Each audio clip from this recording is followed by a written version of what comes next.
Semoga webinar obrolan ringan ini dapat melahirkan sebuah konsep roadmap atau peta jalan yang akan dapat menuntun perjalanan generasi muda kita selaku generasi penerus bangsa dalam koridor nasionalisme dan patriotisme dengan dibarengi tekad kuat untuk selalu menjunjung tinggi bahasa Indonesia sebagai bahasa persatuan, selaras dengan nilai-nilai ikrar janji setia para pemuda Indonesia melalui Sumpah Pemudanya. Akhirul kata, selamat berwebinar, dan semoga Tuhan Yang Maha Esa memberkati kita semua. Wallahul muwaffiq illa aqwamit thoriq. Wassalamualaikum warahmatullahi wabarakatuh. Terima kasih. Waalaikumsalam warahmatullahi wabarakatuh. Terima kasih Pak Panjen atas sambutannya. Baik, kita mau mulai ke acara yang kedua, yaitu pemaparan dari Profesor Aji dari NYU dan juga nanti Mbak Tasya dari alumni Akademi Musik Berklee. Sebelumnya nanti Bapak Ibu narasumber ada waktu sekitar kira-kira 15 menitan untuk menyampaikan pemikirannya, lalu dilanjutkan dengan sesi obrolan ringan. Sebelum Pak Profesor Aji mulai, mungkin saya akan membacakan sedikit saja CV-nya, karena CV-nya itu beliau pasti sudah banyak pengalaman, tapi CV-nya itu sangat banyak Pak ya, Pak Prof, sekitar 13 halaman. Jadi pertama saya minder Pak karena CV-nya 13 halaman. Kedua, Pak Profesor Aji ini juga lebih muda dari saya ternyata. Gitu. Jadi tapi terlebih muda itu jadinya masih oke lah untuk masuk ke kategori pemuda gitu ya. Oke. Saya baca sedikit saja CV-nya sebentar Pak ya.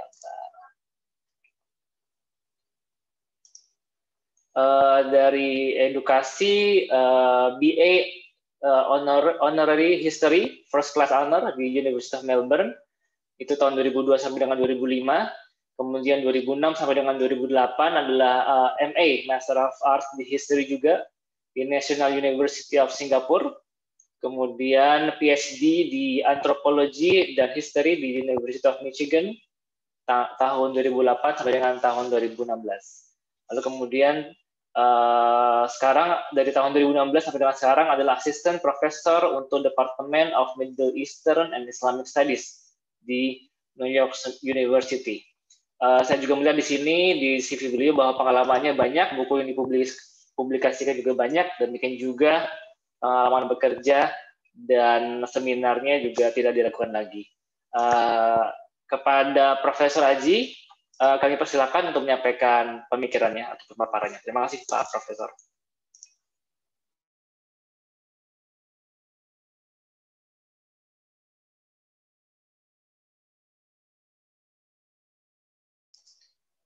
Masih di mute Pak, masih di mute. Oh. Oke. Ya. Terima kasih Mas Bayu. Siap. Saudara-saudara sekalian yang saya hormati, Pak Konjen, Dr. Arifi Saiman, Bapak-bapak, Ibu-ibu sekalian, kawan-kawan, Assalamualaikum warahmatullahi wabarakatuh. Saya merasa sebuah kehormatan yang luar biasa ini pada saat Konsulat Jenderal Republik Indonesia di New York mengundang saya untuk berpartisipasi dalam acara ini, berbicara tentang Sumpah Pemuda. Tentu tadi sudah banyak dibicarakan Mas Bayu mengenai apa tema-tema Sumpah Pemuda. Tetapi saya di sini ingin berbicara mungkin sebagai seorang pelajar sejarah Indonesia, seorang yang sedikit banyak mempelajari sejarah Indonesia. Dan justru yang saya lihat menarik dan sangat penting untuk kita pahami dalam rangka kita memahami Sumpah Pemuda ini justru bukan pada Kongres Pemuda keduanya itu, tetapi pada apa yang memungkinkan Kongres Pemuda itu terjadi. Karena justru disitulah kita bisa memetik banyak pelajaran berharga sebagai tumpuan refleksi tentang masa kini dan masa depan. Mungkin kita sudah banyak mengetahui bahwa Kongres Pemuda pertama dan kemudian yang kedua itu bisa terjadi karena sebelumnya sudah ada perkumpulan-perkumpulan pemuda di beberapa bagian Netherlands Indies, ya waktu itu namanya belum ada Indonesia, masih Netherlands Indies, yang pemuda-pemuda ini yang membangun sebuah perkumpulan atau study group dengan berbagai nama.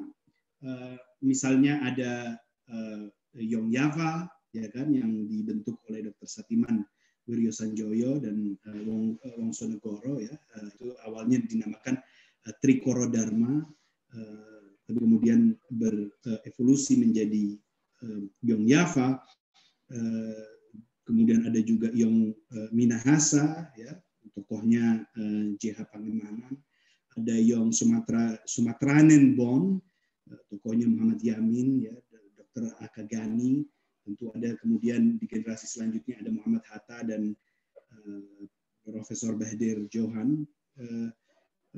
Ada Young Islamiten Bond dan lain-lain. Ini apa sih sebenarnya asosiasi ini? Ini pertama-tama yang kita harus pahami, ini adalah bentuk perkumpulan yang cukup baru, yang sangat modern. Sebelumnya orang-orang di Netherlands Indies itu, khususnya yang bukan Belanda, itu belum mengenal apa yang disebut sebagai asosiasi modern, voluntary association.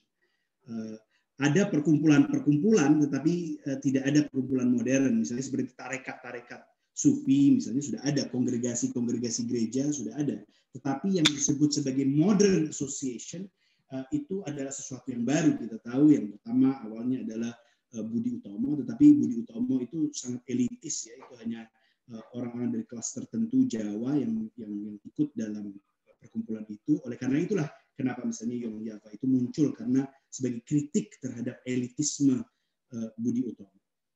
Nah, apa sebenarnya yang dilakukan oleh mereka? Mereka, anak-anak muda ini berkumpul dan membentuk sebuah studi group untuk sama-sama mempelajari ide-ide modern, ya kan, yang saat itu baru mereka terima dan mereka mencoba pahami. Dan ide-ide modern itu bukan hanya dari Eropa, tetapi juga datang dari berbagai tempat seperti misalnya Jepang, Mesir. Jepang dan Mesir tentunya adalah dua, tapi juga Tiongkok misalnya dengan ide-idenya nasionalismenya Sun Yat-sen, dan mereka juga banyak membaca karya-karya Eropa di saat itu untuk memahami bagaimana mereka bisa ubah nasib atau mencoba membantu mereka dalam memahami apa sih sebenarnya problem yang dihadapi oleh masyarakat di Netherlands Indies. Nah, jadi satu semangat yang bisa kita petik dari organisasi-organisasi kepemudaan ini adalah ada sebuah semangat eksploratif. Ini adalah anak-anak muda yang tidak takut dan tidak khawatir dalam mengeksplorasi ide-ide yang ada di dunia di zaman itu. Mereka semua mempunyai sebuah pemahaman bahwa mereka hidup di zaman yang disebut sebagai zaman bergerak, an age in motion, bahwa ada perkembangan luar biasa di dunia ini, bukan hanya di Eropa, tetapi juga bangsa seperti Jepang, ya kan, yang tadinya masih sangat tradisional dengan nilai-nilai samurainya, kemudian dengan waktu yang begitu cepat setelah Meiji Restoration bisa menjadi sebuah bangsa yang maju dan bahkan bisa mengalahkan imperium Rusia di dalam sebuah perang. Jadi itu membuat hati anak-anak muda ini, pikiran anak-anak muda ini bergoncang. Wah, ini ada sesuatu yang baru yang terjadi di dunia ini. Ada konsep-konsep baru seperti nationhood, ya kan, kebangsaan. Ya, bukan hanya bahwa pertalian atau solidaritas sosial itu tidak hanya berbasis kepada hal-hal yang bersifat primordial seperti agama atau ras atau suku, tetapi ada yang lebih besar dari itu, yaitu kita ini bisa loh membangun sebuah solidaritas dengan orang yang berbeda bahasa dengan kita, berbeda agama dengan kita, berbeda suku bangsa dengan kita, tetapi kita bisa membangun sebuah asosiasi, social association dengan mereka. Dan itu yang mereka pelajari dari pemikiran-pemikiran yang ada di zaman itu. Nah, oleh karena itu kemudian mulailah menjerminasi dalam studi-studi grup itu ya, di Yong Islamitenbond, di Yong Sumatranenbond, di Yong Minahasa, di Yong Java, bahwa sebenarnya ada bentuk solidaritas yang lebih tinggi dari solidaritas kita yang partikulir. Ya, kita orang Minahasa, ya kita orang Jawa, ya kita orang Islam, tetapi kita juga bisa membentuk sebuah formasi sosial politik yang lebih besar dari itu, dan itu namanya bangsa. Dan itu tentu hal yang sangat abstrak, karena memang ini adalah sebuah bangsa, itu kan konsep yang modern. Ya, it is an imagined community. Ini adalah sebuah komunitas yang diimajinasikan, karena pada hakikatnya seorang misalnya dari Ambon, ya, seperti Dr. Lemena dari Yong Ambon, dan seorang seperti Bahdir Johan dari Minangkabau mungkin tidak mempunyai afiliasi yang sama, tidak mempunyai nothing in common, tetapi justru apa yang kemudian menyebabkan mereka bisa mengimajinasikan diri mereka sebagai sebuah kesatuan, sebagai sebuah bagian dari sebuah kesatuan yang lebih besar, ini yang luar biasa. Dan disitulah kita melihat misalnya peran dari bahasa Indonesia, ya, sebagai bahasa pemersatu. Karena kemudian apa yang mempersatukan ini? Nah, tentu diperlukan sebuah medium, yaitu sebuah bahasa nasional seperti bahasa Indonesia yang bisa mempersatukan keberbedaan dan kebinekaan ini dalam sebuah framework kebangsaan. Nah, yang dapat kita petik, saudara-saudara sekalian, dari sejarah ini adalah orang-orang yang memang berpendidikan, ya, berpendidikan Eropa pada umumnya, mereka berpendidikan modern. Mereka, banyak dari mereka yang mendapatkan kesempatan untuk meneruskan pendidikan mereka ke Eropa, ke Holland tentunya, di mana di sana mereka mempelajari ide-ide nasionalisme dari para filsuf Perancis seperti Ernest Renan, ide-ide komunisme dan sosialisme dari Karl Marx, ide-ide liberalisme dari John Locke dan lain-lain. Itu mereka semua itu sangat lahap membacanya. Anda kalau misalnya baca memoir tokoh-tokoh bangsa pada generasi itu, dari generasi itu, Anda bisa melihat mereka itu mempunyai kelaparan yang luar biasa terhadap ide-ide yang ada dari dunia luar sana. Mereka tidak mempunyai mentalitas yang tertutup seperti katak dalam tempurung yang hanya mau membaca hal-hal yang ada di lokalitas mereka. Tidak, mereka melahap semua ide-ide dari luar sana. Tetapi yang menarik dari mereka adalah kendatipun ide-ide mereka berbasis pada ide-ide yang mereka pelajari dari luar negeri, tetapi mereka juga mencoba untuk bagaimana caranya mensintesiskan ide-ide tersebut dengan realitas lokal mereka. Sebagai contoh misalnya, Muhammad Hatta, ya, tokoh proklamasi. Pada saat beliau belajar di Jakarta, ya, di sekolah perdagangan, beliau itu mempelajari teori-teori ekonomi Eropa, dan beliau sangat mahir dalam hal itu. Tetapi salah satu yang beliau lakukan, salah satu praktik yang beliau lakukan, kebiasaan beliau adalah setiap sore beliau itu pergi ke Mangga Besar, ya, ke daerah Mangga Besar, di mana di situ ada, kalau orang Minang bilang itu maetek, ya, paman dia. Di situ namanya Ayub Rais. Dia seorang pedagang dan dia berdagang waktu, namanya arbitrage kalau bahasa modern itu. Nah, Muhammad Hatta itu duduk di situ setiap sore di kalangan para pedagang-pedagang Minang ini untuk memahami bagaimana perekonomian mereka. Sehingga kalau Anda baca pemikiran-pemikiran Muhammad Hatta, dia bukan orang yang kemudian terkesima dengan pemikiran-pemikiran Eropa sana, kemudian ingin dengan serta-merta mengimplementasikan itu semua di Indonesia. Tetapi justru beliau adalah seorang yang berpikir kritis, bagaimana kita mengambil apa yang baik, ya, dari sistem Eropa, tetapi juga melihat realitas yang ada di tanah airnya. Nah, semangat inilah yang kita lihat dari generasi orang-orang yang terlibat dalam Sumpah Pemuda dan mereka yang datang setelahnya. Seperti Muhammad Hatta tidak pernah ikut Sumpah Pemuda, tapi dia sangat terinspirasi dari itu. Adalah orang-orang yang mengambil sebanyak-banyak. Mereka adalah cosmopolitan, mereka mengambil ide dari manapun, tetapi tidak serta-merta apa yang ada di barat mereka ambil kemudian mereka implementasikan ke tanah air. Tapi mereka juga mencoba memahami realitas di Indonesia, bahwa tidak semua hal yang berjalan dengan baik di Eropa itu kemudian sesuai dengan konteks Indonesia, ya kan? Dan ini yang saya pikir satu hal yang kita sebagai pelajar-pelajar yang mendapatkan kesempatan misalnya belajar di Amerika Serikat penting untuk kita maknai dan pahami dengan betul. Artinya apa-apa yang mempelajari segala macam hal itu penting, meluaskan cakrawala kita itu sangat penting, tetapi juga kita harus mempunyai pemahaman yang cukup dalam tentang konteks dan realitas di tanah air.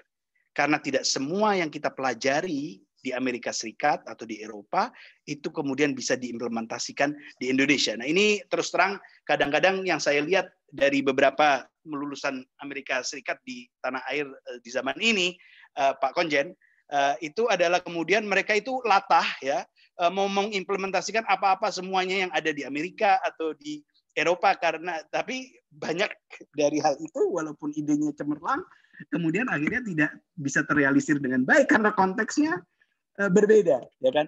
Yang perlu adalah bagaimana kita bisa kreatif dalam melihat, ya, meluaskan cakrawala kita, mengambil segala sesuatu, tapi kemudian bagaimana berpikir keras cara mengimplementasikannya di Indonesia. Dan ini kita lihat misalnya Pancasila, ya, ideologi Republik Indonesia. Ini adalah contoh yang konkret. Saya pikir sebuah upaya penyesuaian dengan konteks lokal. Artinya kalau kita baca sila-sila yang menjadikan Pancasila itu, kita bisa melihat sumber-sumber pemikiran yang berbeda-beda, baik dari Marxism, dari liberalism, dari secular humanism, dari religion, tetapi kemudian hasil akhirnya itu adalah sesuatu yang baru, sesuatu yang tidak derivatif lagi, sesuatu yang original dan sesuatu yang sesuai dengan konteks bangsa. Jadi ini yang saya pikir sesuatu yang kita bisa maknai secara lebih dalam, yaitu bagaimana kita bisa menjadi orang-orang yang meluaskan cakrawala kita, ya kan, menjadi anak semua bangsa kalau meminjam kata-kata Pramudia Anantatur.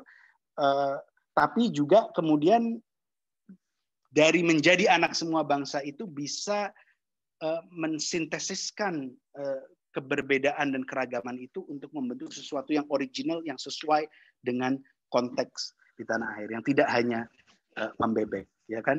Karena kalau misalnya nasionalisme itu hanya diartikan sebagai everything from Indonesia, everything about Indonesia, everything local, itu saya pikir juga akan memiskinkan nasionalisme kita. Tetapi kalau justru sejarah nasionalisme kita ini menunjukkan bahwa nasionalisme Indonesia itu berbasis kepada kosmopolitanisme yang luar biasa, itu justru yang menjadikan pemikiran-pemikiran kebangsaan Indonesia itu menjadi sangat kuat, ya kan? Karena memang terkadang jalan menuju sebuah pemahaman diri itu terkadang berliku dan mengikuti banyak cara. Saya teringat lagi misalnya di novel Pramudia Anantatur itu, di Anak Semua Bangsa, ada satu passage di mana Mingke, Raden Mas Tirto Adi Suryo, dia bilang ke temannya, Han, dia bilang apa? Han, memang bukan sesuatu yang baru jalan setapak setiap orang dalam mencari tempat di tengah-tengah dunia dan masyarakatnya untuk menjadi diri sendiri, melelahkan dan membosankan untuk diikuti. Jadi artinya untuk menjadi diri sendiri itu terkadang jalannya itu berliku-liku dan melelahkan. Ya kan, melalui Eropa, melalui Mekah, melalui Kairo dan lain-lain sampai untuk menjadi diri sendiri. Dan itu melelahkan dan mungkin membosankan. Tapi apa kata Pram melalui mulut Mingke, lebih membosankan adalah mengamati yang tidak membutuhkan sesuatu jalan, menjangkarkan akar tunggang pada bumi dan tumbuh pada pohon. Jadi artinya apa? Menjadi diri sendiri melalui jalan liku-liku itu sangat membosankan dan melelahkan. Tetapi lebih membosankan kalau kita menjadi diri sendiri seperti pohon yang hanya tumbuh di satu tempat dan terus kemudian berakar di situ dan menjadi pohon di hanya satu tempat itu tanpa melalui perjalanan panjang. Nah, para founding fathers Republik Indonesia ini adalah orang-orang yang telah melakukan perjalanan panjang, meliku segala ideologi, filsafat, peradaban, kultur dan sejarah, maka outcome yang dihasilkan ya kebangsaan Indonesia, Republik Indonesia juga adalah sebuah ide kebangsaan yang sangat luar biasa dalam luas sekaligus kosmopolitan tapi juga berakar pada tradisi. Jadi itu mungkin yang bisa saya sampaikan pada kesempatan kali ini. Untuk kurang lebihnya mohon maaf. Assalamualaikum warahmatullahi wabarakatuh. Waalaikumsalam Pak Prof. Haji Alatas. Terima kasih atas pemikirannya. Memang kalau dosen sejarah itu enak dengarnya seperti dongeng tuh Pak. Kita lanjut aja ke Mbak Tasya Rivalia. Saya bacakan sedikit dulu CV Mbak Tasya, yaitu Mbak Tasya adalah anak pertama dari 4 bersaudara yang saat ini berprofesi sebagai pianis, pengajar, dan prosedur musik. Sejak kecil sudah tampil di ajang acara nasional maupun internasional dan mewakili Indonesia dalam acara musik di Thailand, Malaysia, Jepang, dan mendapatkan kemudian beasiswa dari Berklee College of Music di Boston, AS ya. Mbak Tasya baru saja merampungkan kuliahnya dan meraih gelar sarjana musik dari Berklee, dan pada tahun 2020 bulan Mei lalu terpilih sebagai produser musik sekaligus sebagai pemain piano untuk mengiringi dan berkolaborasi dengan John Legend dalam konser wisudanya.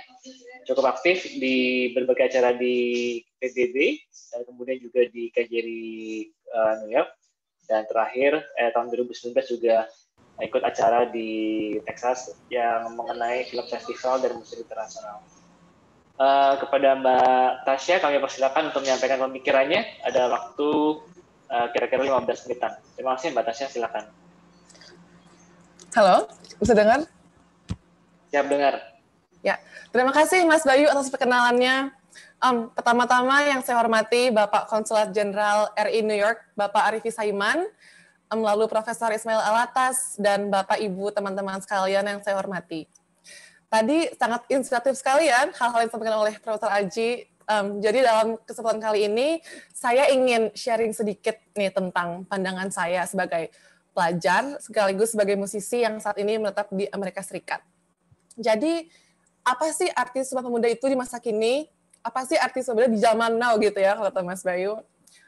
Menurut saya yaitu menghargai. Jadi artinya itu adalah kita harus menghargai perjuangan para pemuda-pemudi Indonesia di masa lampau, karena pada saat itu, pada tahun 1928, para tokoh Sumpah Pemuda sudah berkorban besar, baik secara moral maupun secara material, dan rasanya sekarang hal ini tuh menjadi tanggung jawab untuk kita semua ya, para pemuda-pemudi Indonesia, untuk terus melestarikan, untuk terus menjaga keutuhannya dari persatuan dan kesatuan bangsa kita ini. Dan juga yang paling penting juga kita tuh nggak boleh lupa untuk selalu memiliki rasa toleransi dan untuk menghargai perbedaan. Karena perbedaan inilah yang merupakan bagian dari kemajemukan Indonesia, dan juga inilah yang menjadi alasan bersatunya bangsa kita dalam semboyan Bhinneka Tunggal Ika. Lalu saya sebagai pelajar yang sedang menempuh pendidikan luar negeri, meskipun kita sekarang bukan di tanah air gitu ya, meskipun kita sekarang lagi mungkin bekerja di luar negeri atau sedang menempuh pendidikan, kita tetap harus ingat, kita harus tetap bertumpah darah Indonesia, dan kita juga harus memastikan bahwa kita tetap sumbangsih untuk Indonesia sesuai dengan bidangnya ditekuni masing-masing. Karena pelajar Indonesia ini, yang terutama yang luar negeri, itu merupakan jembatan antara Indonesia dan dunia. Kita tuh memiliki peran yang sangat penting untuk hal ini. Dan kalau saya berbicara sesuai dengan bidang saya, yaitu bidang musik, sebetulnya cita-cita saya ini tuh untuk memajukan NKRI dan mengharumkan nama Indonesia di kancah dunia melalui musik. Dan untuk hal ini saya rasa kita masyarakat Indonesia bisa belajar banyak dari industri musik, contohnya di Korea Selatan misalkan. Karena dalam 5-10 tahun ini budaya musik di Korea tuh tiba-tiba kok bisa berkembang dengan cara cepat banget ya, dengan pesat banget, dan udah mengglobal, udah mendunia banget. Dan juga musisi-musisi Korea ini juga sudah menduduki tangga lagu Billboard, yaitu dan berskala global berulang-ulang kali, dan juga bahkan mereka tuh bisa kita bilang sebagai pengemudi kebudayaan global. Jadi mereka tuh gak cuma sebagai tamu nih di industri musik ini, tapi mereka juga mengemudikan arah tren musik global. Dan sekarang siapa sih yang nggak tahu K-pop gitu kan ya? Kalau saya sih dulu pertama kali mendengar itu pas masih di SMA. Cuman pada saat itu tuh kemajuan di musik industri Korea tuh belum sepesat ini. Dulu masih terkenal hanya di Asia Tenggara pada khususnya, dan belum terlalu banyak lah di Amerika. Tapi belakangan ini kok saya mulai melihat banyak sekali ini musik-musik dari Korea, dan juga semua orang Amerika, orang dari Eropa, dari seluruh dunia udah mulai mendengarkan lagu Korea. Saya penasaran kayak bagaimana kok bisa terjadi dengan secepat ini. Dan dari catatan yang saya lihat, ternyata kemajuan industri musik di Korea ini itu juga merupakan buah dari transfer ilmu dari negara barat, khususnya Amerika ke Korea. Banyak sekali produser musik yang sukses di Korea itu yang sekolahnya di Amerika. Dan bahkan mereka tuh sekarang transfer ilmunya tuh tidak hanya satu arah, tidak hanya dari Amerika ke Korea, tapi sekarang banyak orang Amerika yang tertarik untuk belajar musik-musik itu. Dan saya pikir mereka aja orang-orang Korea yang nggak mengenal dengan cita-cita Sumpah Pemuda ini tuh bisa melakukan hal itu.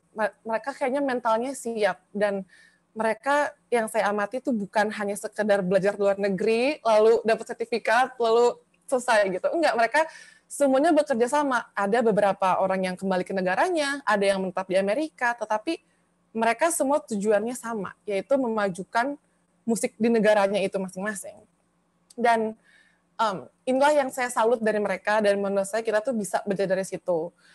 Untuk musisi-musisi anak bangsa yang sedang berkarir di Amerika, contohnya ada Nicki, ada Rich Brian, ada Joy Alexander, mereka ini tuh patuh banget dicontoh dan dijadikan teladan. Dan menurut saya yakin dengan adanya mereka ini yang sedang berjuang mengharumkan nama bangsa di negeri orang bisa menjadi inspirasi untuk teman-teman yang mungkin ingin juga mengharumkan nama bangsa melalui musik atau mungkin melalui bidang-bidang yang lainnya. Dan kalau pengalaman saya sendiri, kebetulan pada saat saya kuliah di Berkeley, kami itu mahasiswa-mahasiswi dari Indonesia mempunyai agenda tahunan, acara rutin yaitu konser yang bernama Indonesian Cultural Night atau Malam Budaya Indonesia, yang kita rutin selenggarakan setiap tahun. Dan di acara itu kita gak hanya kolaborasi dengan musisi-musisi Indonesia, tapi kita juga mengundang teman-teman dari negara-negara lain, contohnya ada dari Hong Kong, dari Singapura, dari Serbia, dari semua negara. Dan tujuan kita sama, untuk mengharumkan nama Indonesia. Kita ingin mengenalkan nih musik-musik Indonesia ke mata dunia, dan kita juga ingin orang-orang dari seluruh dunia untuk berkolaborasi bersama kita untuk mengenal apa sih musik Indonesia itu dan bagaimana sih cara bermainnya gitu. Dan kita juga selain musisi, kita juga berkolaborasi bersama teman-teman sama lainnya dan juga teman-teman yang tinggal di Boston untuk mengadakan acara ini. Dan juga bahkan kita bekerjasama dengan banyak sekali orang Indonesia yang ada di Amerika. Jadi nggak hanya musik, dan kita bisa memadukan itu semua untuk menghasilkan satu karya. Dan menurut saya itulah pentingnya semboyan Bhinneka Tunggal Ika berbeda-beda tapi tetap satu. Karena meskipun kita beda negara, meskipun kita berbeda profesi mungkin, tapi kalau kita punya tujuan yang sama tuh insya Allah bisa untuk menghasilkan cita-cita itu. Jadi kalau saya pribadi, harapan saya sih Indonesia bisa maju bersama dengan pemudanya, dan juga dengan semangat Sumpah Pemuda ini kita bisa terus mengharumkan nama bangsa, dan semoga semangatnya ini terus gitu kita miliki, gak cuman hanya karena pas lagi ada acara Sumpah Pemuda aja, peringatan ini aja, tapi Dan termasuk saya juga masih harus banyak belajar, masih harus berusaha untuk itu tadi, untuk selalu menanamkan nilai-nilai itu. Dan menurut saya di tahun ini tuh tantangan kita lebih berat ya, karena balik lagi di tahun 1928 itu pada pemuda-pemudi Indonesia mempunyai tujuan yang jelas, yaitu kemerdekaan Indonesia melawan penjajah. Namun di era sekarang ini ancamannya bukan lagi para penjajah yang ada di luar negeri, tapi yang ada dalam negeri kita, tapi kita juga harus mempertahankan kemerdekaan itu sendiri dan menjaga keutuhan dan persatuan bangsa Indonesia ini. Dan saya yakin pemuda-pemudi Indonesia mempunyai masa depan yang cerah sama kita bersatu dan kita mempunyai visi misi yang sama. Jadi ya, itu juga saya. Terima kasih. Kurang lebihnya mohon maaf. Yes, terima kasih Mbak Tasya. Jadi intinya menghargai dan rasa toleransi dan menghargai perbedaan lah ya antara kita semua. Kita masih ada waktu banyak untuk memulai sesi obrolan singkat, obrolan ringan. Tapi kemudian sebelum kita memasuki obrolan ringan, mungkin saya meminta komentar dulu atau pemikiran dulu dari Pak Indrio dan Pak Pras ya. Mungkin Pak Indrio bisa mulai lebih dahulu, kemudian baru Pak Pras. Pada Pak Indrio kami persilakan.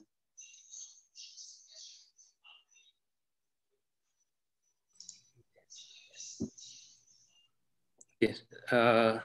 Selamat malam, salam Indonesia, salam Nusantara semuanya. Yang terhormat Bapak Arifin, Pak Konjen KJRI New York, pemateri Bapak Profesor Ismail Alatas, dan teman-teman semuanya. Terima kasih sekali untuk Pak Herbayu untuk memberikan kesempatan pada saya. Ya, di acara peringatan Sumpah Pemuda seperti ini, ya.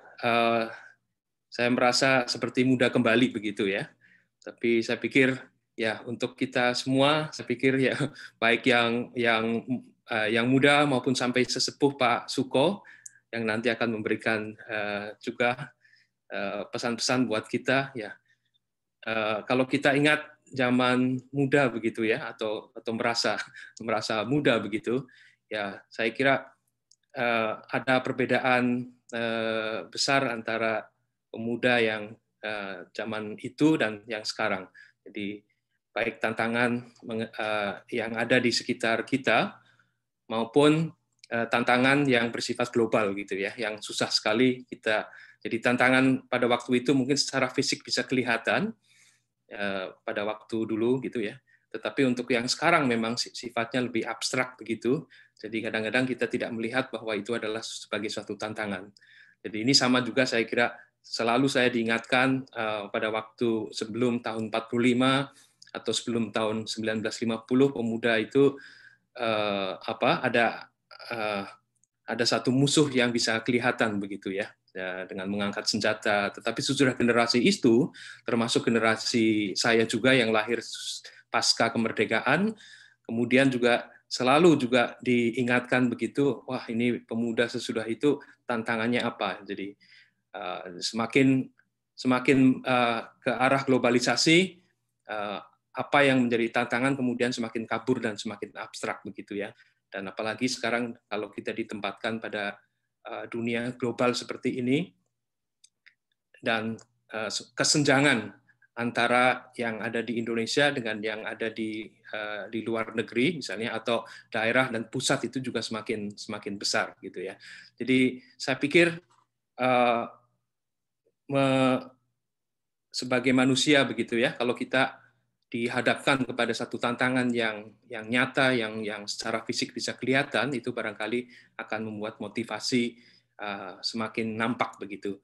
Jadi memang mendefinisikan bagaimana tantangan kita, baik di Indonesia, di dalam negeri, maupun di luar negeri, atau hubungan antara Indonesia, atau paling tidak konstelasi Indonesia di dunia global seperti ini, seperti apa gitu.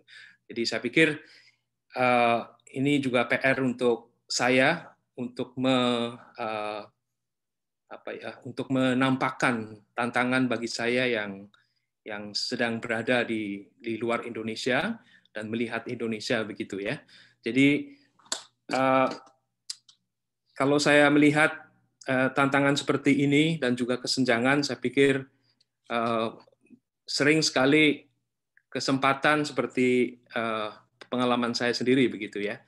Jadi kalau sekarang di luar negeri begitu, dan kalau saya ada kesempatan kembali ke Indonesia, itu kemudian tantangannya adalah bagaimana saya bisa yang pertama itu adalah tentu saja karena ini adalah sifat-sifat sebagai manusia ya, tentu saja ke Indonesia pulang berbekal dengan ilmu adalah bagaimana bisa bisa bekerja di tempat yang terbaik begitu. Dan di tempat terbaik seperti ini juga kadang-kadang ya itu kemudian apakah apa yang saya lakukan ini berhubungan atau menyentuh kepentingan rakyat banyak atau pemuda di seluruh Indonesia, itu kadang-kadang kemudian juga kabur begitu ya. Jadi saya pikir ini juga merupakan satu pelajaran bagi saya sendiri begitu ya. Jadi bagaimana saya bisa memberikan yang terbaik ya untuk umum begitu ya. Tidak hanya melalui pekerjaan, tetapi saya pikir yang terpenting adalah bagaimana kita bisa memberikan yang terbaik sesuai dengan bidang kita masing-masing. Jadi saya pikir kalau kita melihat demografi Indonesia, pemuda Indonesia yang 60 katanya sekitar 60 juta gitu. Jadi banyak sekali begitu. Dan saya pikir hubungan antara yang ada pemuda yang kebanyakan di Indonesia tentu saja di daerah-daerah begitu ya, dengan yang ada di kota itu ada kesenjangan yang besar begitu. Jadi saya pikir seperti tadi dikatakan bahwa apa yang terbaik bagi kita sesuai dengan ilmu kita itu semakin ditingkatkan dan dieratkan dan disesuaikan dengan demografi yang ada di Indonesia. Jadi saya pikir barangkali nanti Bapak Arifi, Pak Profesor Alatas, barangkali ada youth conference lagi yang perlu dibangkitkan begitu ya, yang tiap tahun atau barangkali ya kita tidak perlu membuat yang skala nasional, tetapi paling tidak itu kemudian ada bisa merumuskan tantangan apa yang bagi pemuda sekarang, kemudian mungkin bisa dibuat lebih spesifik lagi. Barangkali nanti ada Youth Congress yang berhubungan dengan musik, Youth Congress berhubungan dengan sejarah, dengan teknologi, ya sesuai dengan minat dan bakat masing-masing. Dan saya berharap bahwa sel-sel Youth Congress seperti ini semakin tumbuh begitu ya di luar negeri, dan jangan lupa juga ini harus melibatkan juga pemuda dan pemudi yang ada di Indonesia. Saya kira demikian dulu Pak Bayu, dan mohon maaf kalau ada. Ya, terima kasih Pak Indrio. Jadi ada kesulitan untuk cari dalam tanda kutip common enemy ya Pak ya, saat tantangannya menjadi abstrak ya. Jadi salah satu kesimpulan yang saya tangkap. Lanjut kami persilakan kepada Pak Suko Prasetyo, Pak Pras. Apakah ada pemikiran dari Pak Pras yang bisa di-share ke kita semua? Kepada Pak Pras kami persilakan. Selamat malam. Bisa dengar, Pak? Selamat malam, Pak. Iya. Dengar, Pak, dengar. Terima kasih, Pak Ugi. Yang saya hormati Bapak Konsul Jenderal, Bapak Arifi Saiman, dan Bapak Ismail Alatas, yang telah memberikan penjelasan banyak sekali. Saya hanya sebagai orang tua di sini, kebetulan pada tahun ini, tahun 2020, saya tepat 80 tahun umur saya. Jadi saya dulu raised on perjuangan. Jadi saya dibesarkan dalam masa perjuangan kemerdekaan kita yang tetap meskipun sudah diproklamasikan tahun 1945, tapi tetap sampai tahun 50 kita masih berjuang. Sebab kolonialis itu tetap merongrong ingin mengambil kembali Indonesia. Well, Sumpah Pemuda ini yang buat saya merupakan suatu pemersatu. Kalau kita tidak bersatu, kita tidak akan mendapatkan kemerdekaan. Dan ini dimulai oleh para pemuda pelajar di negeri Belanda. Tentu saja mereka itu adalah seperti di negara-negara lain kolonialis yang menderita dalam kolonialisme. Mereka itu adalah hanya para ningrat yang bisa belajar keluar, apalagi keluar negeri. Jadi ini pelajar-pelajar di negeri Belanda itu bersatu dari Indonesia dan mempunyai impian untuk mengajar rakyat Indonesia bisa membaca dan menulis. Karena dengan membaca dan menulis itu bisa melihat dan bisa merdeka melihat apa yang terjadi di dunia, perkembangan di dunia. Dari situ terpikir juga langsung, ini tahun 1913 kalau tidak salah ya. Jadi kita selalu berkembang pemikiran itu, impian itu menjadi persatuan Indonesia. Saya masih kurang tahu bagaimana, mungkin ada yang bisa menjelaskan bahwa kita adik-adik kita pelajar itu bisa menamakan diri Indonesia. Mereka tahun 15 sudah mengadakan suatu perkumpulan yang namanya Tri Koro Dharmo, yaitu tiga tujuan yang mulia, sakti, budi, bakti, yang diprakarsai oleh Satiman Wiryo Sanjoyo pada tanggal 7 Maret tahun 15. Dan organisasi itu namanya Perhimpunan Indonesia, nanti boleh dicari. Tahun 13 itu Dr. Cipto Mangunkusumo dan Suwardi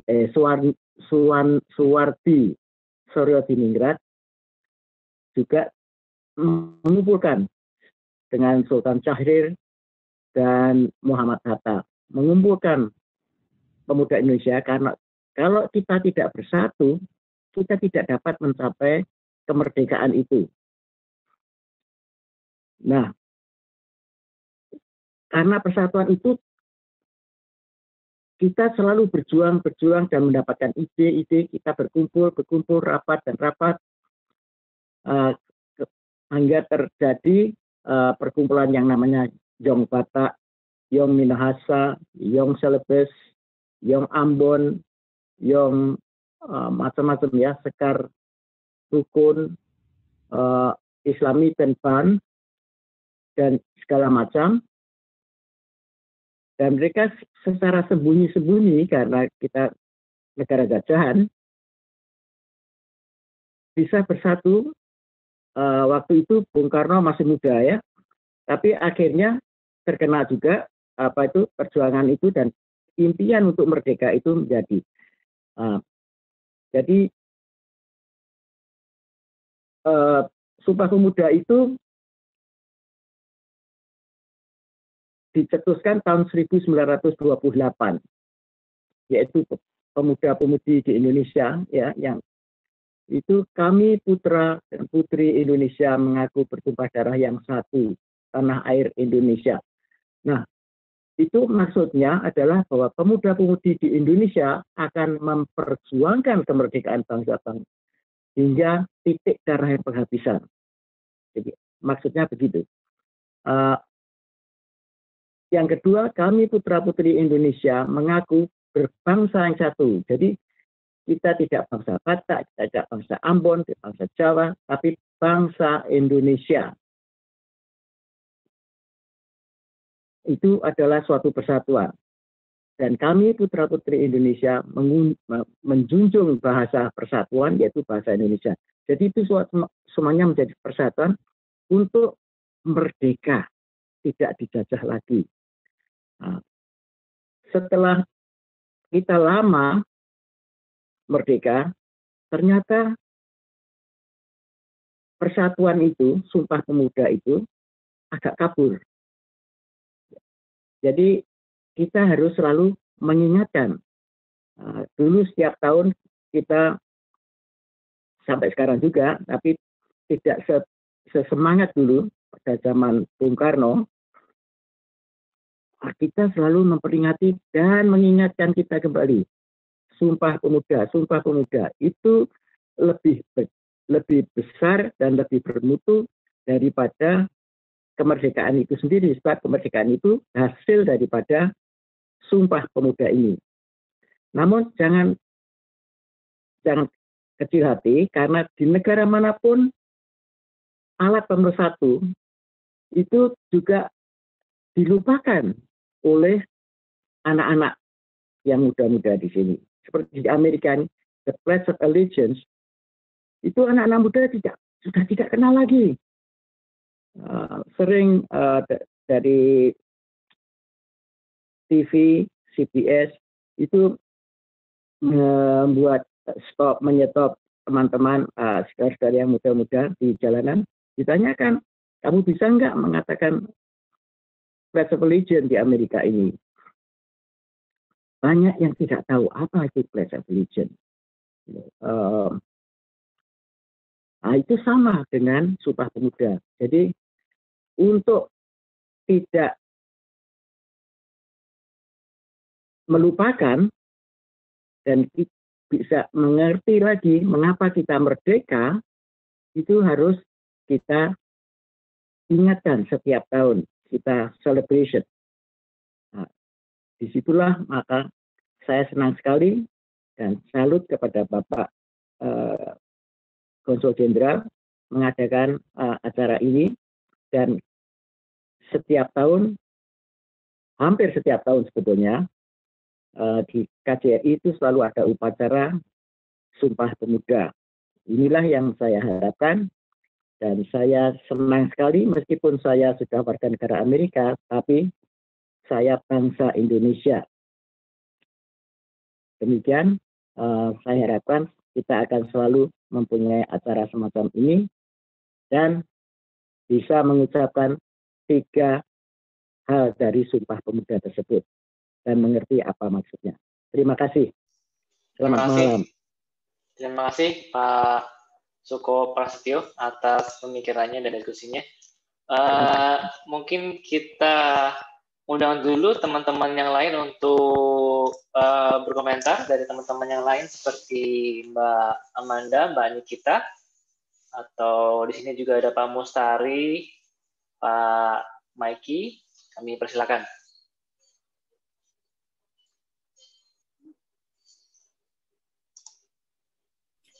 Ya, terima kasih Pak. Dari Amanda ya, Mbak Amanda ya, silakan. Ya. Silakan Mbak Amanda. Ya, Pak izin tadi kayaknya Mbak Nikita udah ini Pak, udah mulai. Oke. Jadi kami. Oke. Mbak Nikita silakan, sorry saya nggak gitu. Silakan Mbak Nikita. Terima kasih. Selamat malam. Saya ingin mengucapkan terima kasih atas narasumber kami yang terhormat Profesor Ismail dan Mbak Tasha untuk pembahasan yang sangat menarik. Nama saya Nikita Sukmono, mahasiswa S2 dalam studi Asia Tenggara di Cornell. Saya berasal dari Connecticut.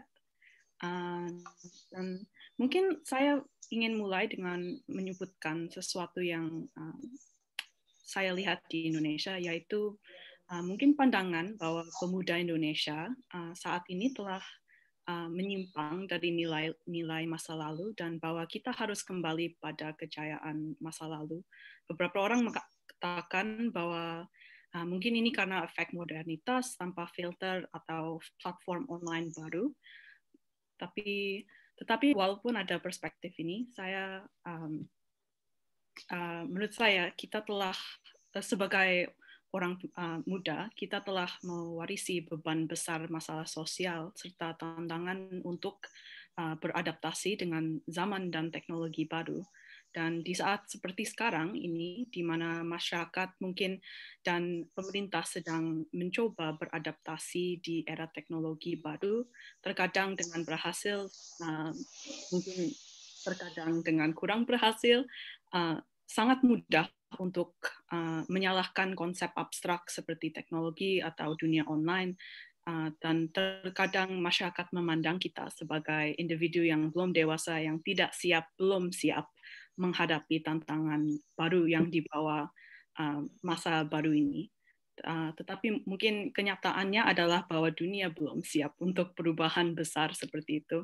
Dan oleh karena itu, salah satu peran pemuda menurut saya adalah menjadi jembatan menuju zaman baru untuk menerjemahkan nilai-nilai luhur masa lalu dalam bahasa masa ini, untuk membawa Indonesia selangkah lebih dekat dalam mewujudkan nilai-nilai luhur bangsa Sumpah Pemuda.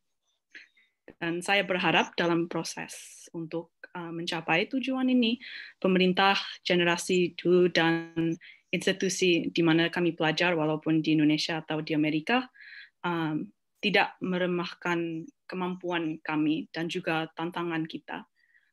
Kami tidak bekerja menuju dunia seperti masa lalu. Kami sedang mengembangkan dunia baru yang lebih baik, yang mungkin belum dapat dibayangkan oleh generasi yang dulu. Jadi saya ingin mengucapkan semangat untuk kita semua, dan ini adalah masa-masa sulit.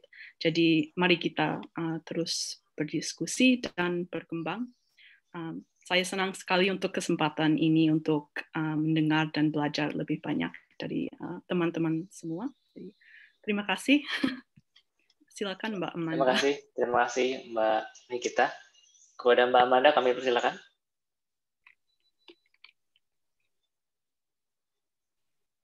Ya, siap. Terima kasih. Selamat malam Pak Konjen, Profesor Aji, Mbak Tasya, dan Pak Herbayu sebagai moderator. Terima kasih atas paparannya. Tadi saya mendengarkan dengan sangat serius sekali paparan dari Pak Aji karena sangat inspiratif. Saya engage sekali tadi dengan paparannya Pak Aji, dan paparan dari Mbak Tasya juga gimana ya? Jadi terkait, karena apa yang disampaikan oleh Pak Aji menurut saya sangat relevan, apalagi di zaman sekarang ketika kita mendapatkan lebih banyak kesempatan untuk belajar ke luar negeri.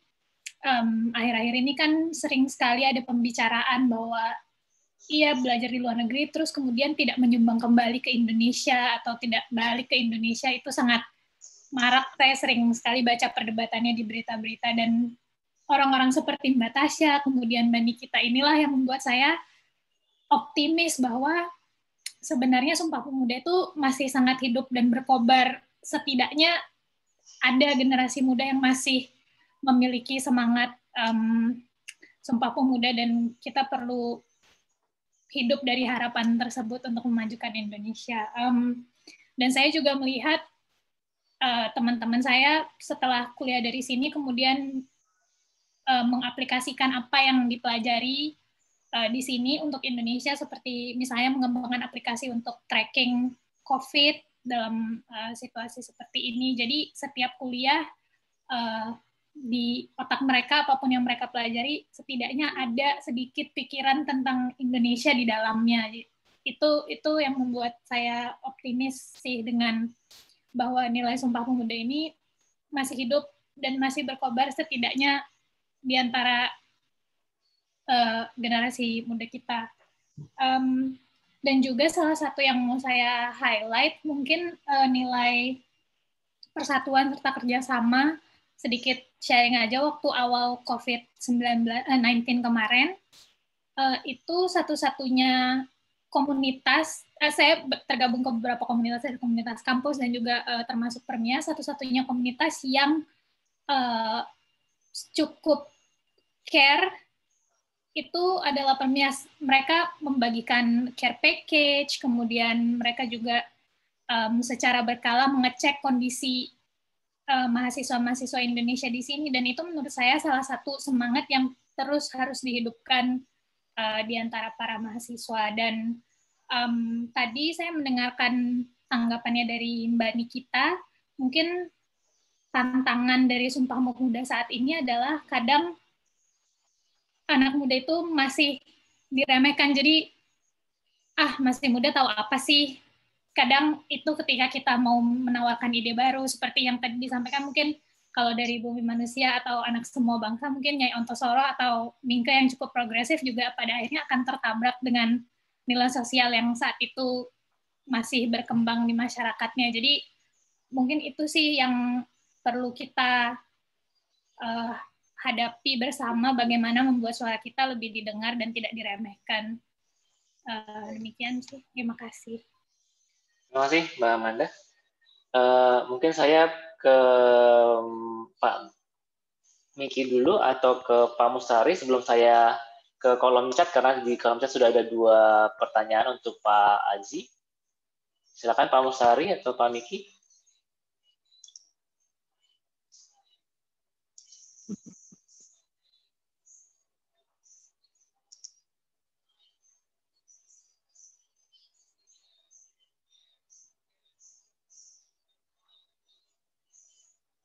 Bisa, Pak? Udah. Ya, silakan. Sudah unmute ya. Selamat malam. Selamat malam, Hari Sumpah Pemuda. Sama-sama, Pak. Itu background-nya background Sumpah Pemuda, Pak.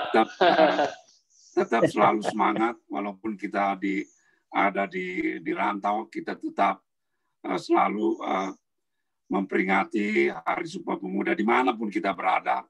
Itu menandakan bahwa kita tetap untuk selalu mencintai negeri kita Indonesia. Selamat Hari Sumpah Pemuda. Lanjut Pak Bayu. Ya, terima kasih. Ya, lanjut. Pak Miki tadi. Pak Miki, silakan Pak Miki. Saya ingin. Assalamualaikum, dengar ya? Dengar, Pak. Ya. Assalamualaikum warahmatullahi wabarakatuh.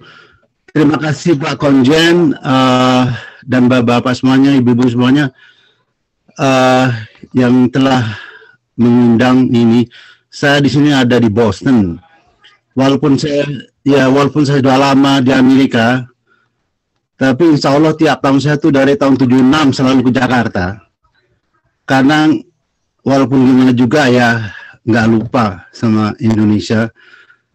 Dan saya ingat sekali salah satu dosen saya, guru waktu di SMA, mungkin banyak yang kenal itu Profesor Dr. Anhar Gonggong. Saya dengar kemarin dia di YouTube, beliau pesan, kita yang muda ini jangan lupakan sejarah. Kalau kita lupa sejarah, hilang semua. Jadi siapa kita? Itu tahun 1928, pemuda-pemuda Indonesia, kalau nggak support dari mereka, kita mungkin tidak ada nggak sampai sekarang. Jadi selamat Sumpah Pemuda Indonesia, semoga selama Pak Konjen sini, ini acara kalau bisa ada tiap tahun, jadi bisa mempererat dan kita bisa bersilaturahmi. Assalamualaikum warahmatullahi wabarakatuh, begitu saja. Waalaikumsalam warahmatullahi wabarakatuh. Izin, saya mau baca. Kalau belum, apakah ada komentar lain dulu? Kalau belum, saya akan membacakan 2 pertanyaan untuk Profesor Aji. Pertama dari Bu Lia Sunda, itu apa perbedaan peran pemuda 1928 dan peran pemuda saat ini, karena pada sejarahnya pemuda selalu pegang peranan dalam sejarah Indonesia dan dalam semua peristiwa penting. Yang pertama, yang kedua, musuh dari jurnal ekonomi siapa nih? saat ini musuh yang dihadapi bukan lagi penjajah, tapi juga derasnya arus informasi. Bagaimana pemuda zaman now dapat berkontribusi, mempertahankan atau meningkatkan relevansi Sumpah Pemuda menghadapi tantangan masa depan. Pak Prof. Oke, terima kasih. Mungkin saya dua pertanyaan itu saya jawab beriringan ya, sama-sama karena saya pikir cukup berkelindan. Dan terima kasih juga kepada teman-teman sekalian dan para sepuh tadi yang sudah memberikan sambutannya, sangat menarik sekali. Kalau berbicara mengenai musuh yang dihadapi bukan lagi penjajah, tetapi derasnya arus informasi, daya saing dan kemajuan teknologi yang menggantikan posisi manusia, termasuk digitalisasi dan AI. Ya, saya sepakat bahwa itu adalah sebuah tantangan, walaupun juga di sisi lain untuk kasus Indonesia, saya pikir itu adalah tantangan yang long term ya. Tantangan yang lebih short term untuk para pemuda Indonesia sekarang adalah unemployment, adalah ketiadaan lapangan kerja. Itu saya pikir penting sekali. Data BPS yang terbaru itu mengatakan ada berapa tuh, sekitar 6 juta pengangguran, dan ini rata-rata sebagian besar adalah pemuda. Nah, ini sangat mengkhawatirkan karena kita berbicara mengenai sebuah age group di Indonesia ya, yang harusnya menjadi penggerak sebuah bangsa yang berada dalam status yang prekariat, ketidakmenentuan hidup. Ini adalah tantangan besar saya pikir ya, mengenai bagaimana mereka bisa mencari pekerjaan dan bisa memberikan sumbangsi. Karena kalau tidak sangat berbahaya sekali, mengingat kita akan ada population boom di masa depan dan lain-lain. Selain itu, yang juga berhubungan dengan semangat Sumpah Pemuda adalah satu tantangan besar bagi Indonesia adalah bahasa Indonesia. Saya sangat miris buat saya melihat bagaimana semakin sedikit orang Indonesia yang bisa berbahasa Indonesia dengan baik, khususnya anak-anak muda. Saya sangat miris pada saat setiap saya datang ke Jakarta dan pergi ke tempat-tempat misalnya di Jakarta Selatan, itu banyak sekali anak-anak muda yang berbicara bahasa Indonesia atau berbicaranya dengan bahasa Inggris antar sesama, dan pada saat berbicara bahasa Indonesia harus bercampur dengan bahasa Inggris walaupun tidak pernah misalnya tinggal di luar negeri. Ini sangat menyedihkan sekali pada saat golongan elit Republik ini sudah tidak lagi bisa berbahasa Indonesia dengan baik dan benar. Pada saat sastra Indonesia yang merupakan khazanah bangsa ini tidak lagi diajarkan dan tidak lagi menjadi bagian dari kurikulum nasional, ini long term efeknya akan mengkhawatirkan karena mungkin sekarang kita tidak melihat ini sebagai tantangan, tetapi masa depan ini akan bisa menjadi tantangan. Artinya kembali lagi kita berkaca kepada sejarah Sumpah Pemuda. Sumpah Pemuda tidak berbicara tentang kemerdekaan. Mereka tidak berbicara tentang liberasi. Mereka tidak berbicara tentang political liberation. Mereka hanya berbicara bagaimana kita bisa mengimajinasikan diri kita sebagai sebuah bangsa yang berbasis pada sebuah bahasa dan sebuah teritori tanah air. Ya kan? Mereka nggak berbicara bagaimana kita harus mengusir penjajah dari Netherlands Indies. No, that was not in the agenda. Itu bukan bagian dari agenda mereka. Tetapi justru itu Sumpah Pemuda menjadi fondasi yang memungkinkan perjuangan kemerdekaan setelahnya, ya kan, yang beberapa dekade setelahnya. Karena orang-orang itu yang seperti tadi dikatakan oleh Pak Prasetyo, mereka adalah golongan elit, ya. Mereka menjadi penggerak dari bangsa. Nah, pada saat golongan elit itu yang dididik di dalam sekolah-sekolah Belanda, yang bisa fasih berbicara bahasa Belanda, justru memilih untuk berbicara bahasa Indonesia, maka pergerakan dan perubahan bisa terjadi. Nah, sekarang kita kembali lagi ke Indonesia di zaman ini, di mana elitnya tidak lagi mampu berbicara bahasa Indonesia dengan baik, lebih bangga berbicara bahasa Inggris dengan fasih. Bahkan sebagian menterinya, ya kan, yang berbicara di TV dan lain-lain dengan bahasa yang bercampur bahasa Inggris. Ini saya pikir long term efeknya akan mengikis solidaritas yang sudah dibangun. Dan ini saya bukan berbicara tentang hanya menteri yang sekarang. Saya lihat gejala ini sudah lama dan ini tidak menyontohkan hal yang baik lah buat saya, kalau menurut saya, untuk bangsa Indonesia ini. Dan yang lebih lagi, yang lebih mengkhawatirkan adalah pada saat pendidikan nasional kita hanya di device atau dibentuk ya, atau digagas hanya untuk membangun orang-orang yang bisa sukses di dalam pekerjaan, misalnya professional karir ya, karir profesional, tanpa mengindahkan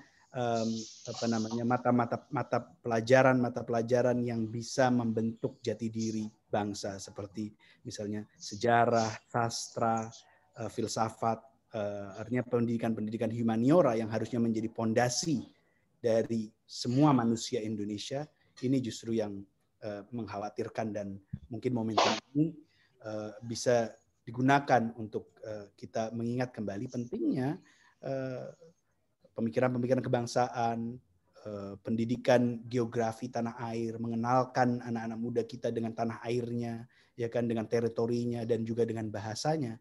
Ini adalah satu modal kuat agar jikalau mereka nanti menjadi profesional di berbagai lini tertentu, mereka tetap mempunyai sebuah fondasi pemikiran, fondasi cara melihat dunia yang mengedepankan semangat kebangsaan dan kesatuan Indonesia tadi.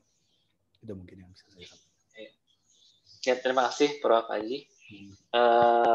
Mungkin dari yang lain, saya tadi lihat ada Pak Yuda ya, Mas Yuda mau ada komentar atau pertanyaan?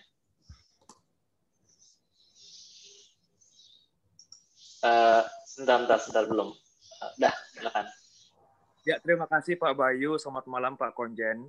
Selamat malam Pak Prof. Dan selamat malam Tasya.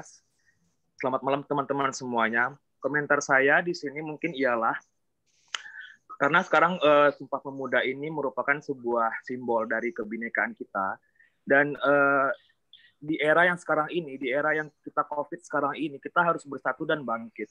Bersatu dan bangkit maksudnya di sini ialah semua pemuda-pemuda itu bersatu untuk tantangan ke depan seperti apa dan bagaimana cara menghadapi tantangan tersebut secara bersama-sama.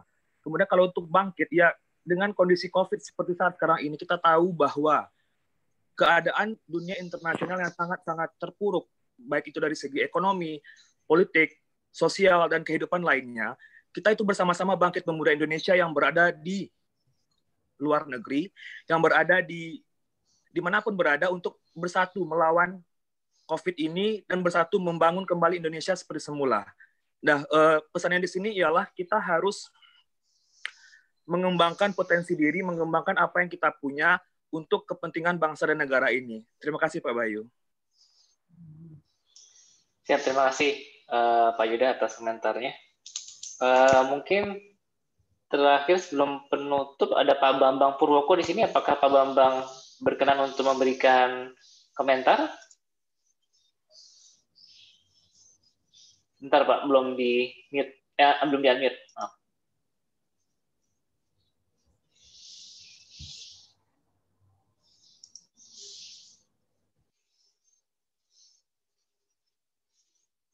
Belum Pak, sebentar ya.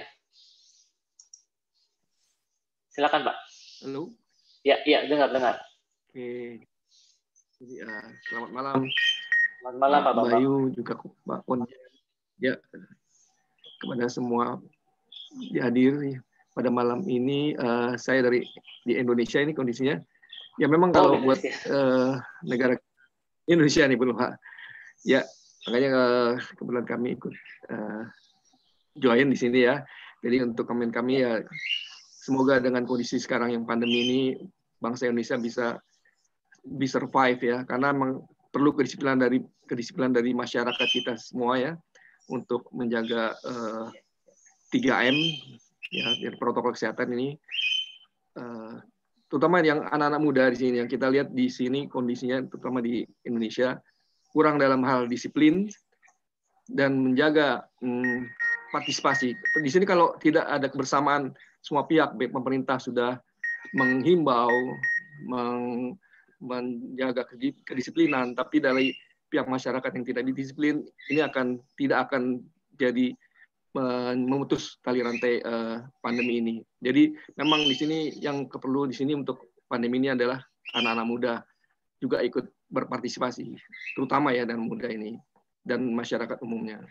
Dan memang di sini memang bangsa kita ini dalam kesulitan ya, masalah, dan mungkin juga di semua dunia masalah ini menjadikan ekonomi pun menjadi tempuruk semuanya. Jadi kita hanya mengharap bangsa Indonesia bisa survive, menjaga NKRI dengan juga jangan sampai juga terpecah belah. Kondisi kita di Indonesia ini banyak politik-politik yang terus terang memang lagi prihatin kondisi di Indonesia. Jadi kita harapkan juga pemerintah bisa menjaga kebersamaan dan bisa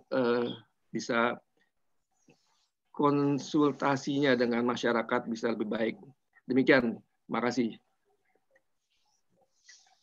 Baik, terima kasih Pak Bambang dan Bapak Ibu sekalian. Terima kasih atas obrolannya pada kali ini. Mungkin obrolan ini sebaiknya nanti harus dikejawantahkan ya, atau bahasa Profesor Ajeng itu disintesiskan oleh teman-teman Permias atau mahasiswa Indonesia di AS untuk menjadi sesuatu hal yang lebih konkret ya.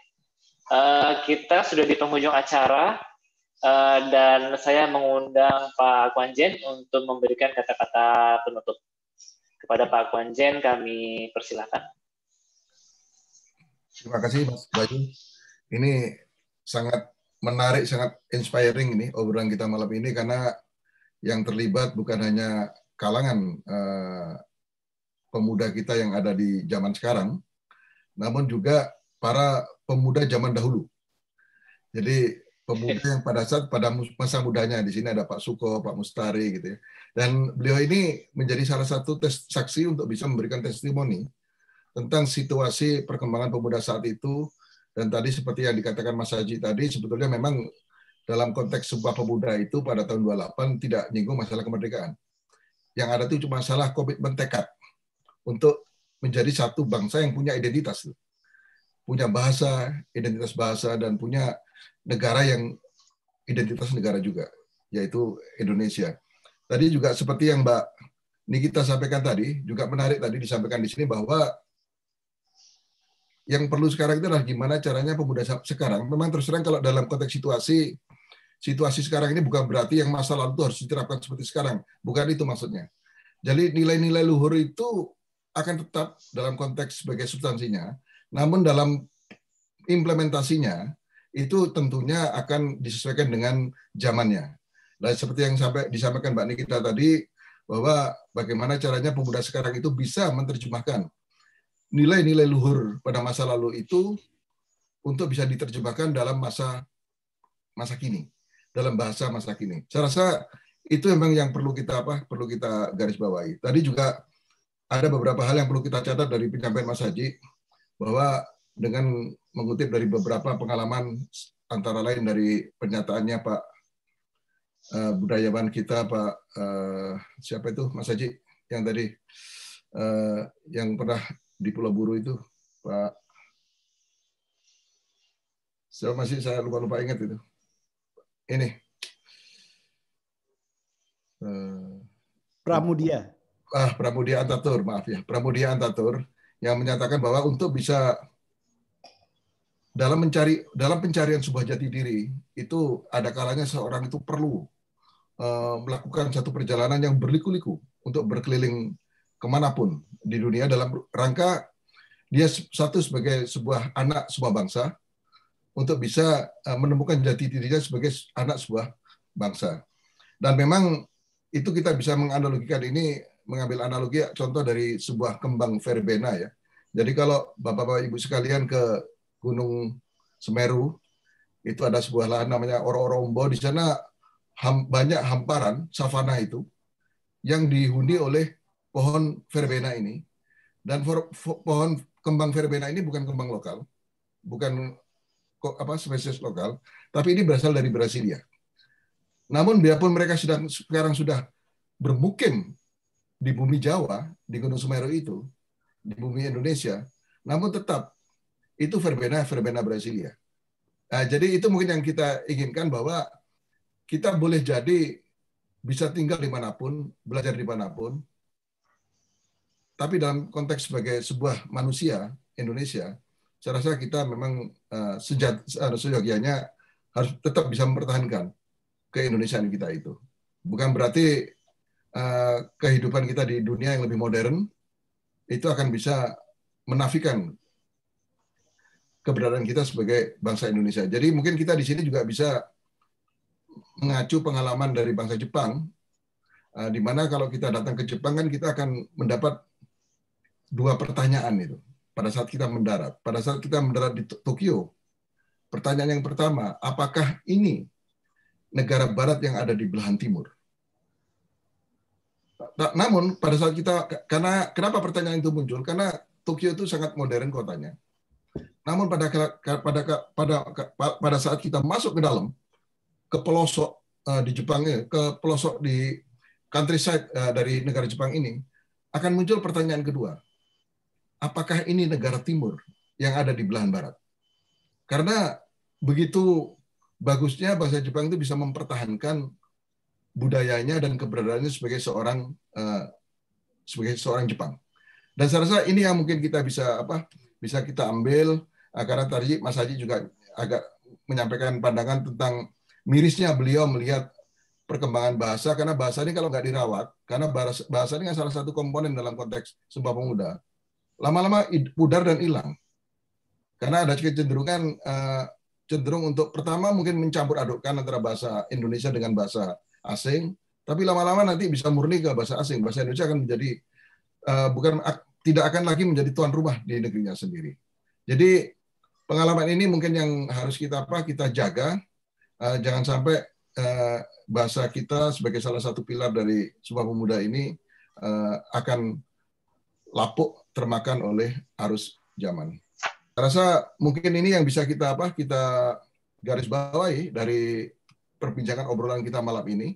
Ini yang saya katakan tadi, biarpun ini obrolan sifatnya santai, namun para pesertanya biarpun cuma 28 orang, namun sangat berbobot secara substansi, termasuk dalam konteks sumbangsi pemikiran, dan ini akan jauh lebih baik daripada kita jumlahnya ratusan orang, tapi dengan konteks yang peserta yang pasif, yang tidak memberikan salah satu kontribusi pemikirannya.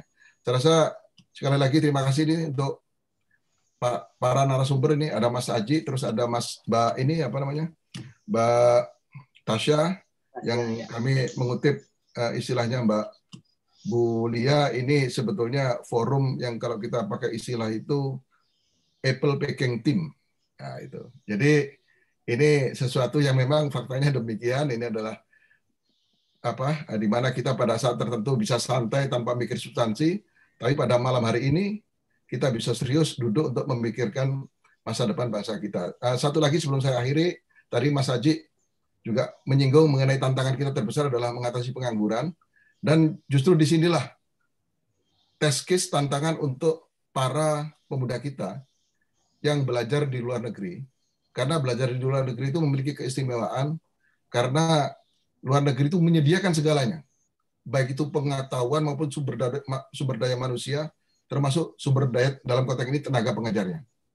Sejauh mana pemuda kita itu bisa menyerap ilmu itu untuk kepentingan warga kita. Karena kita harapkan nanti dari warga kita, pemuda kita yang ada di sini itu akan muncul Nadiem Makarim yang baru. Karena beliau itu sekolah di Amerika, di Brown sama di Harvard, pulang dia bisa menciptakan sebuah kegiatan yang sangat memberikan peluang kerja yang sangat besar bagi warga kita melalui Gojek. Karena kebetulan tadi saya lihat di kolom chat ada pertanyaan mengenai bagaimana kita bisa bersaing dengan Google atau apa itu ya. Tapi ini merupakan salah satu jawaban bahwa bangsa kita dengan Gojeknya itu, seorang Nadiem Makarim bisa menjadikan aplikasi kita menjadi dekakon dan bersaing dengan Grab. Dan ini sebuah langkah terobosan, dan saya yakin karena saya selalu melihat sesuatu itu dengan optimis, Nadiem Makarim yang baru sudah siap untuk bisa menyusul Nadiem Makarim yang ada sekarang. Dan saya rasa cuma masalah waktu aja yang akan menentukan. Saya rasa demikian, Mas. Sedikit dari kata-kata penutup dari kami. kami juga ingin menyampaikan terima kasih nih para sesepuh, kepada Bapak Pras, Pak Indrio, Pak Mustari, terus Pak Bambang tadi yang dari ini, terus ada satu yang dari Bapak Boston tadi. Terima kasih Pak, kami sangat menghargai partisipasi Bapak, karena Bapak telah meluangkan waktu untuk bisa duduk bersama dengan adik-adik kita, dengan para pemuda kita, yang sebentar lagi juga akan mengambil tongkat estafet dari kita untuk melanjutkan perjalanan bangsa kita ke depan ke satu tujuan yang akan lebih baik, lebih cerah daripada pada masa kita sekarang. Demikian Mas, saya kembalikan ke Mas Bayu. Siap, terima kasih Pak Konjen atas kata-kata penutupnya. Mungkin sebelum ditutup, mungkin kita bisa aktifkan dulu kamera untuk kita berfoto bersama dulu. Saya akan print screen untuk 1, 2, 3. Halaman kedua. 1, 2, 3. Baik, terima kasih Pak Konjen, Pak Profesor Raja Latas, Mbak Tasya, dan Bapak Ibu, teman-teman sekalian, para sesepuh, teman-teman PES juga yang telah memberikan sumbangsih dan pikirannya untuk acara pada malam hari ini. Atas perhatian dan partisipasi kami ucapkan terima kasih. Mohon maaf atas segala kesalahan. Kami tutup dengan mengucapkan wassalamualaikum warahmatullahi wabarakatuh dan selamat malam semua. Terima kasih. Terima kasih. Malam. Terima kasih Pak Konjen. Terima kasih semua. Nggih, Bapak-bapak, Ibu sekalian. Terima kasih Pak Prof. Nggih, Mas Adi. Iya, Nikita, Pak Indrio, Pak Niki. Pak Suko, Pak Indrio, Pak Bambang, Pak Mustari, Pak Miki, nggih. Terima kasih untuk waktunya. Nggih. Sampai ketemu waktu. Nggih. Nggih. Lia Sunda. Ini baru bisa. Thank you. Tadi aku di mute, sorry. Sampai ketemu besok siang, Mas Haji. Iya, iya. Ya. Mari Pak Prasetyo. Mari. Assalamualaikum.